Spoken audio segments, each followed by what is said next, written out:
Oke, selamat pagi anak-anak. Pagi, Bu. Wah, luar biasa ya. Nah, sebelum mulai pembelajaran, ada baiknya kita berdoa dulu. Berdoa dimulai.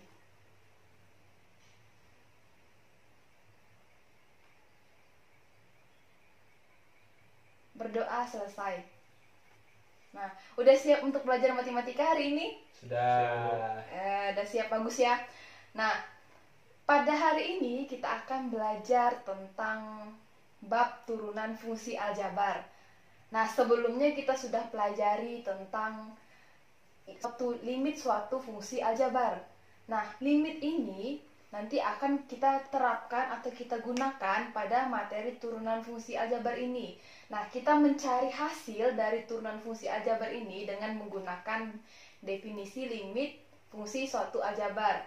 Nah, untuk kompetensi dasar dari materi ini, itu yang pertama adalah menentukan turunan fungsi aljabar menggunakan definisi, limit fungsi atau sifat-sifat turunan fungsi, serta penerapannya. Nah, yang kedua itu menyelesaikan masalah yang berkaitan dengan turunan fungsi aljabar. Jadi kalian harus bisa menyelesaikan masalah yang berkaitan dengan turunan fungsi aljabar tersebut. Nah, untuk indikator pencapaian kompetensinya, itu yang pertama menentukan turunan fungsi aljabar dengan menggunakan definisi, limit fungsi. Dan setelah itu kalian dapat menyelesaikan masalah sehari-hari yang berhubungan dengan turunan fungsi aljabar dengan menerapkan definisi, limit fungsi. Nah, buku bahan ajarnya sudah Ibu kirim ya lewat Edmodo ya. Apakah sudah kalian download? Sudah bagus ya. Kita masuk ke definisi turunan fungsi aljabar. Apa sih itu definisi turunan fungsi aljabar?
Turunan.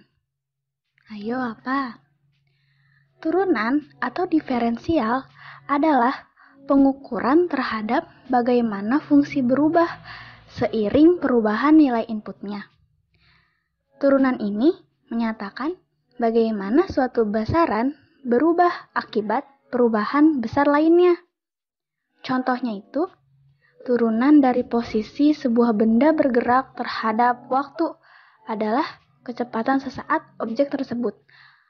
Atau dalam ilmu fisika, rumus turunan ini juga dipakai loh ketika kita belajar fisika. Yaitu ketika misalkan yang diketahuinya itu adalah posisi. Nah, yang ditanyakan adalah kecepatan.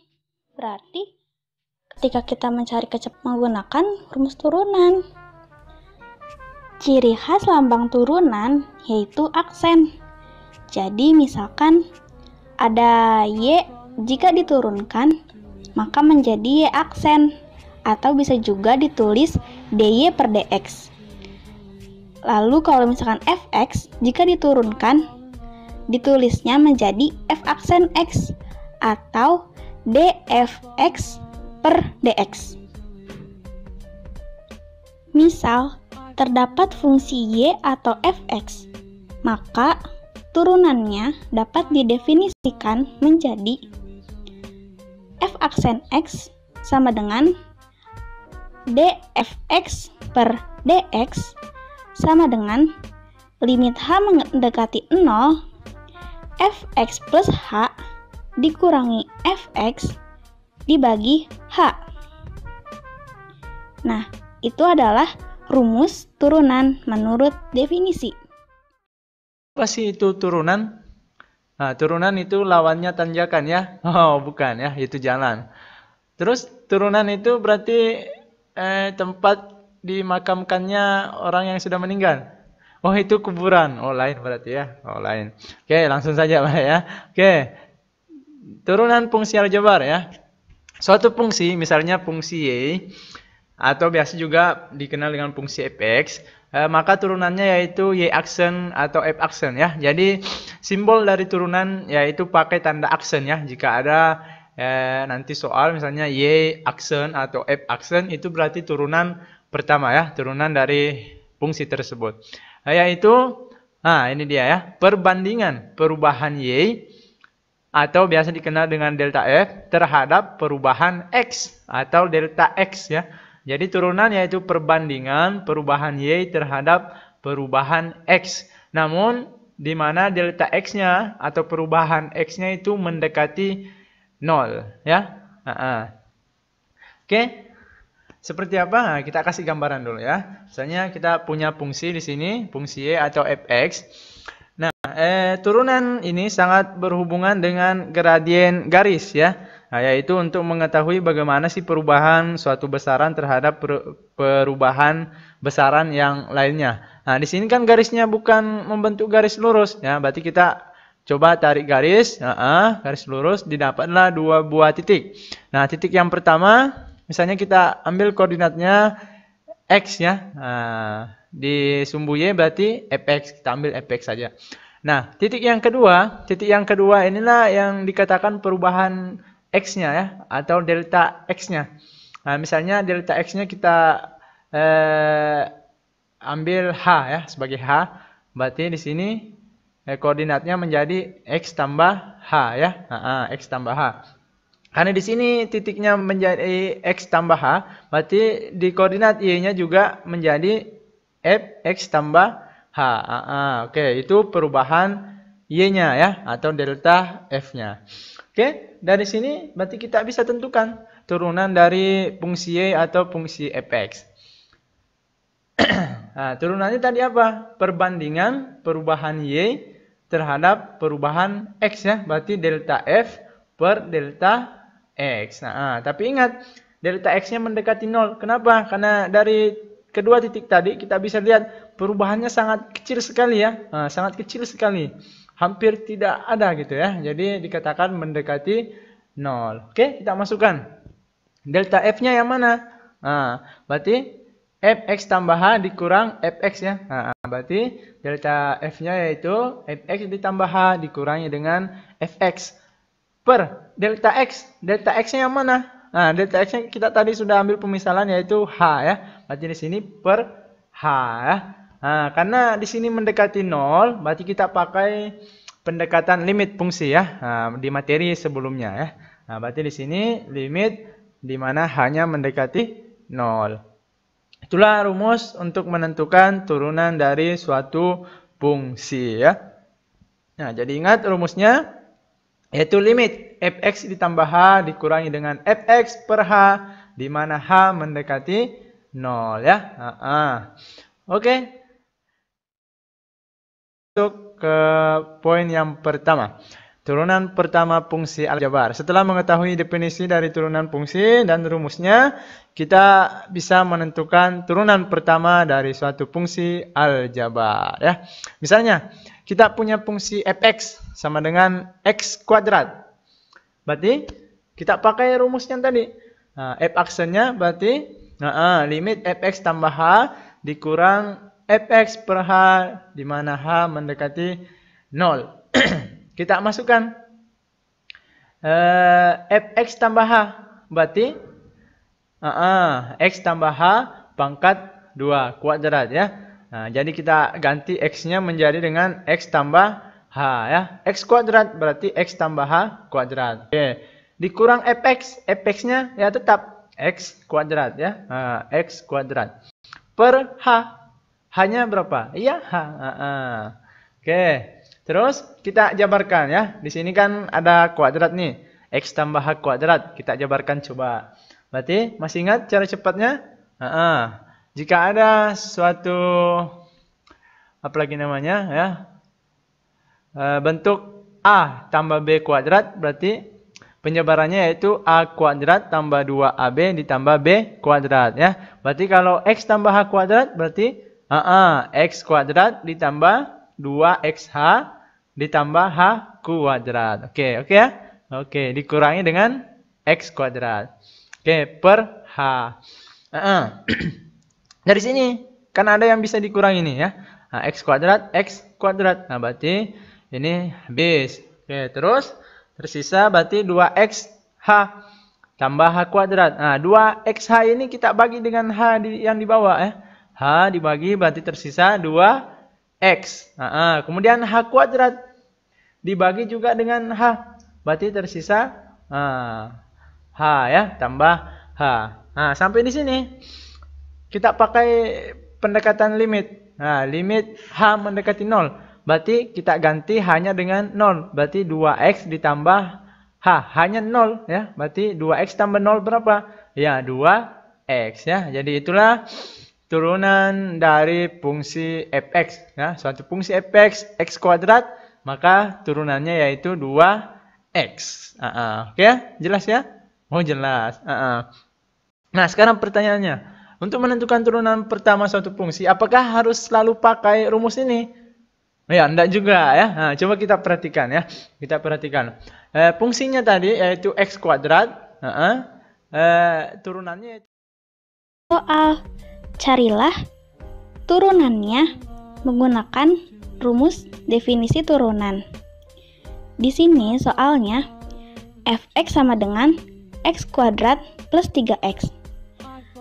Berapakah hasil dari f aksen x dan f aksen 2? Kita cari f aksen dulu ya. Berarti kita bisa menggunakan rumus yang tadi kan? Rumusnya f aksen x sama dengan limit h mendekati 0 fx plus h dikurangi fx dibagi h. Lalu kan di soalnya ini tuh fx sama dengan x kuadrat plus 3x. Nah, fungsi fx x kuadrat plus 3x ini kita masukkan ke dalam fungsi fx plus h dan fungsi fx yang ada di rumus. Jika kita masukkan, maka menjadi f aksen x sama dengan limit h mendekati 0 lalu x plus h kuadrat ditambah 3 dalam kurung x plus h lalu dikurang x kuadrat plus 3x dibagi h. Nah, kita keluarkan kan, kita kalikan dan kita keluarkan. Oke, menjadi f aksen x sama dengan limit h mendekati 0, berarti ini x kuadrat plus 2xh ditambah h kuadrat, lalu itu tambah 3x dan ditambah 3h, lalu dikurangi x kuadrat dan dikurangi 3x dibagi h. Nah, di sini ada yang bisa dicoret-coret kan? Menjadi f aksen x sama dengan limit h mendekati 0 x kuadrat sama min x kuadrat habis kan? Jadi 2xh. Lalu selanjutnya tambah h kuadrat. Nah, di sini 3x-nya juga ada plus 3x sama min 3x.